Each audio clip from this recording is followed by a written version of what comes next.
Friends, ಎಲ್ರಿಗೂ ನಮಸ್ಕಾರ. ತುಂಬ ದಿನ ಆದಮೇಲೆ ರೆಸಿಪಿ ವಿಡಿಯೋನ ನಿಮ್ಮ ಜೊತೆ ಶೇರ್ ಮಾಡ್ತಾ ಇದ್ದೀನಿ. ಯಾಕಂತಂದರೆ ನಾನು ಮಾಡ್ತಿರೋ ಅಂಥದ್ದು ಮಾವಿನಕಾಯಿ ಚಿತ್ರಾನ್ನ. ಸೊ ಸೀಸನ್ ಮುಗಿಯೋದ್ರೊಳಗೇ ಮಾಡೋಣ ಅಂತ ಹೇಳಿ ಟ್ರೈ ಮಾಡಿದೆ. ತುಂಬಾ ರುಚಿಯಾಗಿ ಬಂದಿತ್ತು. ಅದಕ್ಕೆ ನಿಮ್ಮ ಜೊತೆ ಕೂಡ ಶೇರ್ ಮಾಡಿಕೊಂಡೆ. ಮೊದಲಿಗೆ ನಾನಿಲ್ಲಿ ಒಂದು ಪ್ಯಾನ್ ಇಟ್ಕೊಂಡಿದ್ದೀನಿ. ಅದಕ್ಕೆ ಒಂದು 1/4 ಟೀ ಸ್ಪೂನಷ್ಟು ಮೆಂತ್ಯ ಕಾಳು, ಹಾಗೆ ಒಂದು ಅರ್ಧ ಟೀ ಸ್ಪೂನಷ್ಟು ಸಾಸಿವೆ ಹಾಕೋತಾ ಇದ್ದೀನಿ. ಇವೆರಡನ್ನೂ ಇವಾಗ ನಾವು ಫ್ರೈ ಮಾಡ್ಕೋಬೇಕು. ಇದನ್ನು ಒಂದು 2-3 ಮಿನಿಟ್ ಇದನ್ನು ನಾವು ಫ್ರೈ ಮಾಡ್ಕೋಬೇಕು. ಕಲರ್ ಕೂಡ ಚೇಂಜ್ ಆಗುತ್ತೆ, ನಿಮಗೆ ಡಿಫ್ರೆನ್ಸ್ ಗೊತ್ತಾಗುತ್ತೆ. ಅಲ್ಲಿವರೆಗೂ ನಾವು ಇದನ್ನು ಮೀಡಿಯಮ್ ಫ್ಲೇಮಲ್ಲಿಟ್ಟು ನಾವು ಇದನ್ನು ಫ್ರೈ ಮಾಡ್ಕೋಬೇಕು. ಫ್ರೈ ಮಾಡಿ ಇದನ್ನು ಹೊರಗಡೆ ತೊಗೊಳ್ಳೋಣ.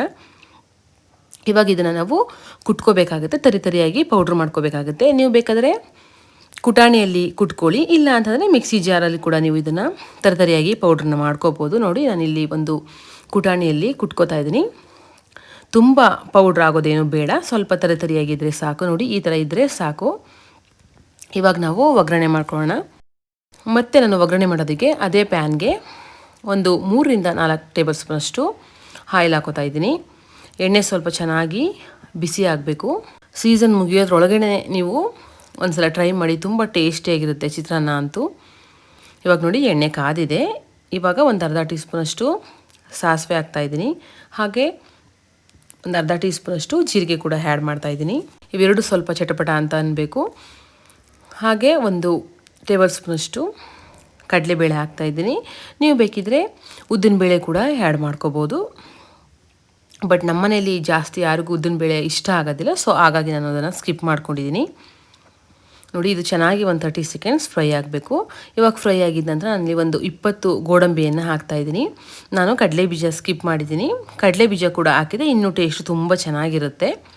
ನಾನು ಜಸ್ಟ್ ಇಲ್ಲಿ ಗೋಡಂಬಿ ಅಷ್ಟೇ ಆ್ಯಡ್ ಮಾಡ್ತಾಯಿದ್ದೀನಿ. ಇದನ್ನು ಕೂಡ ಜಸ್ಟ್ ಒಂದು 30 ಸೆಕೆಂಡ್ಸ್ ಫ್ರೈ ಮಾಡಿಕೊಂಡ್ರೆ ಸಾಕು, ಬೇಗನೆ ಫ್ರೈ ಆಗಿಬಿಡುತ್ತೆ ಎಣ್ಣೆ ಬಿಸಿ ಇರೋದ್ರಿಂದ.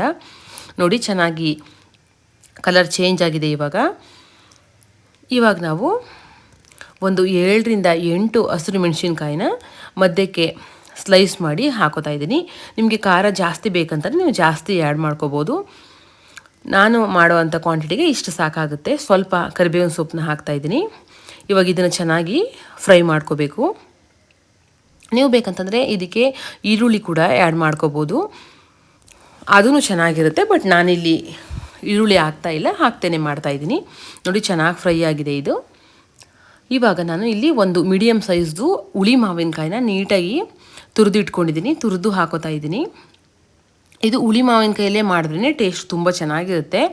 ಇವಾಗ ಸ್ವೀಟು ಮ್ಯಾಂಗೋ ಬರುತ್ತಲ್ಲ ಕಾಯಿದು, ಅದು ಮಾಡಿದ್ರೆ ಅಷ್ಟು ಸಿಹಿ ಅಂತ ಅನ್ನಿಸ್ತಿರುತ್ತೆ, ಹುಳಿ ಅನಿಸೋದಿಲ್ಲ, ಟೇಸ್ಟ್ ಅಷ್ಟು ಚೆನ್ನಾಗಿರೋದಿಲ್ಲ. ಬಟ್ ಹುಳಿ ಅದು ಕಾಯಿ ಮಾವಿನಕಾಯಲ್ಲಿ ಹುಳಿಯಲ್ಲಿ ಮಾಡಿಕೊಂಡ್ರೆ ತುಂಬ ಚೆನ್ನಾಗಿರುತ್ತೆ. ಇವಾಗ ನೋಡಿ, ಇದನ್ನು ಹಾಕಿದ ನಂತರ ಒಂದು 2-3 ನಿಮಿಷ ನಾವು ಚೆನ್ನಾಗಿ ಇದನ್ನು ಫ್ರೈ ಮಾಡ್ಕೋಬೇಕಾಗುತ್ತೆ. ಬೇಗನೆ ಇದು ಸಾಫ್ಟ್ ಆಗಿಬಿಡುತ್ತೆ. ನೋಡಿ, ರುಚಿಗೆ ತಕ್ಕಷ್ಟು ಉಪ್ಪನ್ನ ಕೂಡ ಹಾಕ್ತಾಯಿದ್ದೀನಿ. ಉಪ್ಪು ಹಾಕೋದ್ರಿಂದ ಬೇಗ ಇದು ಮೆತ್ತಗಾಗ್ಬಿಡುತ್ತೆ. ಇದನ್ನು ಚೆನ್ನಾಗಿ ಬೇಯಿಸ್ಕೋಬೇಕು. ಇವಾಗ ಅರಿಶಿನ ಪುಡಿ ಕೂಡ ಹಾಕ್ತಾಯಿದ್ದೀನಿ. ಚೆನ್ನಾಗಿ ಇದನ್ನು ಒಂದ್ಸಲ ಮಿಕ್ಸ್ ಮಾಡ್ಕೊಳ್ಳೋಣ. ಇದು ಮಿಕ್ಸ್ ಮಾಡಿ ಚೆನ್ನಾಗಿ ಎಲ್ಲ ಹೊಂದ್ಕೊಂಡಿದ್ದ ನಂತರ ಒಂದು ಅರ್ಧ ಟೀ ಸ್ಪೂನಷ್ಟು ಬೆಲ್ಲ ಹಾಕೋತಾ ಇದ್ದೀನಿ. ಬೆಲ್ಲದ ಪುಡಿ ಬರುತ್ತಲ್ಲ, ಅದನ್ನು ಹಾಕ್ತಾಯಿದ್ದೀನಿ. ಹುಳಿ ಜೊತೆ ಉಪ್ಪು ಮತ್ತು ಸಿಹಿ ಖಾರ ಎಲ್ಲ ಮಿಕ್ಸ್ ಆದ್ರಂತೂ ಹಬ್ಬ ತುಂಬಾ ಚೆನ್ನಾಗಿರುತ್ತೆ. ಸೊ ಆ ಒಂದು ರೀಸನ್ಗೆ ನಾವು ಬೆಲ್ಲ ಹಾಕುವಂಥದ್ದು. ಇವಾಗ ಇದನ್ನು ಕೂಡ ಚೆನ್ನಾಗಿ ಮಿಕ್ಸ್ ಮಾಡ್ಕೋಬೇಕು. ಪುಡಿ ಬೆಲ್ಲ ಇಲ್ಲ ಅಂತಂದರೆ ಅಚ್ಚು ಬೆಲ್ಲನೇ ಕುಟ್ಟಿ ಸ್ವಲ್ಪ ಹಾಕ್ಕೊಂಡ್ರೂ ಆಗುತ್ತೆ. ನೋಡಿ, ಚೆನ್ನಾಗಿ ಇವಾಗ ಇದು ಎಲ್ಲ ಮಿಕ್ಸ್ ಆಗಿದೆ. ಈ ಥರ ಒಂದು 2-3 ನಿಮಿಷ ಈ ಥರ ಫ್ರೈ ಮಾಡಿಕೊಂಡು ಈ ಥರ ಮಿಕ್ಸ್ ಮಾಡಿಕೊಂಡ್ರೆ ಸಾಕು. ಈ ಒಂದು ಗೊಜ್ಜನ್ನ ಬೇಕಿದ್ರೆ ನೀವು 1 ತಿಂಗಳವರೆಗೂ ಸ್ಟೋರ್ ಮಾಡಿ ಇಟ್ಕೋಬೋದು. ಬೇಕಿದ್ರೆ ಈ ಥರ ಜಾಸ್ತಿ ಮಾಡಿಕೊಂಡ್ರೆ ನೀವು ಸ್ವಲ್ಪ ಅದನ್ನು ಎತ್ಕೋಬೋದು. ಆಮೇಲೆ ನೀವು ರೈಸನ್ನು ನೋಡಿ ಹಾಕೋಬೇಕಾಗುತ್ತೆ. ನಾನಿಲ್ಲಿ ಕರೆಕ್ಟಾಗಿ ಮಾಡ್ಕೊಂಡಿದ್ದೀನಿ. ಇವಾಗ ಮೊದಲೇ ಮಾಡ್ಕೊಂಡಿರುವಂಥ ಅನ್ನವನ್ನು ಹಾಕೋಬೇಕಾಗತ್ತೆ. ನೀವು ರೈಸನ್ನು ಸ್ವಲ್ಪ ಉದುರಾಗಿ ಮಾಡಿಕೊಂಡ್ರೆ ಚೆನ್ನಾಗಿರುತ್ತೆ ಚಿತ್ರಾನ್ನ. ಅದು ಮುದ್ದೆ ಥರ ಇರಬಾರ್ದು. ಸ್ವಲ್ಪ ಉಪ್ಪು ಅಥವಾ ಎಣ್ಣೆನ ಹಾಕಿ ಸ್ವಲ್ಪ ನೀವು ಅನ್ನ ಮಾಡಿ ಇಟ್ಕೊಂಡಿರಬೇಕು. ಇವಾಗ ರೈಸ್ ಹಾಕಿದ ನಂತರ ನಾವೇನು ಮುಂಚೆನೇ ಫ್ರೈ ಮಾಡ್ಕೊಂಡಿದ್ವಿ ಅದನ್ನು ಕುಟ್ಟಿರ್ತೀವಲ್ಲ ಪುಡಿ, ಆ ಒಂದು ಪುಡಿ ಕೂಡ ಇದಕ್ಕೆ ಮಿಕ್ಸ್ ಮಾಡ್ಕೋಬೇಕು.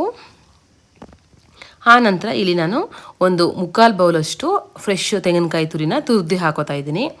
ಹಾಗೆ ಸ್ವಲ್ಪ ಕೊತ್ತಂಬರಿ ಸೊಪ್ಪು, ಇದಿಷ್ಟನ್ನು ಹಾಕಿ ಚೆನ್ನಾಗಿ 1 ನಿಮಿಷಗಳ ಕಾಲ ನಾವು ಲೋ ಫ್ಲೇಮಲ್ಲಿ ಇಟ್ಕೊಂಡು ನಾವು ಇದನ್ನು ನೀಟಾಗಿ ಮಿಕ್ಸ್ ಮಾಡ್ಕೋಬೇಕು. ಎಲ್ಲ ನಾವೇನು ಚಿತ್ರಾನ್ನ ಗೊಜ್ಜಿತ್ತು ಅದ್ರ ಜೊತೆ ರೈಸ್ ಎಲ್ಲ ನೀಟಾಗಿ ಕಂಪ್ಲೀಟಾಗಿ ಮಿಕ್ಸ್ ಆಗಬೇಕು. ಅಲ್ಲಿವರೆಗೂ ನಾವು ಇದನ್ನು ಚೆನ್ನಾಗಿ ಮಿಕ್ಸ್ ಮಾಡಿಕೊಂಡು ಲೋ ಫ್ಲೇಮಲ್ಲಿ ಇಟ್ಕೋಬೇಕು.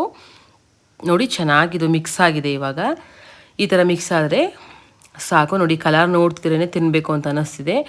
ಹುಳಿ ಹುಳಿಯಾಗಿ ಸಿಹಿ ಸಿಹಿಯಾಗಿ ಖಾರವಾಗಿರುತ್ತೆ. ಇವಾಗ ಮಳೆ ಬರ್ತಿರೋದಕ್ಕೂ ಅದಕ್ಕಂತೂ ಟೇಸ್ಟ್ ಅಂತೂ ತುಂಬ ಚೆನ್ನಾಗಿರುತ್ತೆ. ಖಂಡಿತವಾಗ್ಲೂ ಟ್ರೈ ಮಾಡಿ. ಬೆಳಿಗ್ಗಿನ ಟಿಫನ್ಗೆ ಮತ್ತು ಲಂಚ್ ಬಾಕ್ಸ್ಗೆ ಯಾವುದಕ್ಕಾದ್ರೂ ಇದನ್ನು ಈಸಿಯಾಗಿ ಮಾಡ್ಕೊಬಿಡ್ಬೋದು ಕಡಿಮೆ ಸಮಯದಲ್ಲೇ. ಓಕೆ ಫ್ರೆಂಡ್ಸ್, ನೋಡಿದ್ರಲ್ಲ, ಈ ವಿಡಿಯೋ ನಿಮ್ಮೆಲ್ರಿಗೂ ಇಷ್ಟ ಆಗಿದೆ ಅಂತ ಭಾವಿಸ್ತೀನಿ.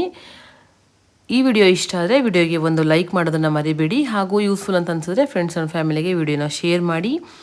ಹೊಸದಾಗಿ ನನ್ನ ಚಾನಲ್ನ ವಿಸಿಟ್ ಮಾಡಿದರೆ ಸಬ್ಸ್ಕ್ರೈಬ್ ಮಾಡಿಕೊಂಡು ವಿಡಿಯೋನ ನೋಡಿ ಅಂತ ಹೇಳ್ತಾ ಮತ್ತೊಂದು ಹೊಸ ವಿಡಿಯೋದೊಂದಿಗೆ ಸಿಗ್ತೀನಿ ಅಂತ ಹೇಳ್ತಾ ಈ ವಿಡಿಯೋನ ಎಂಡ್ ಮಾಡ್ತಾಯಿದ್ದೀನಿ. ಬಾಯ್.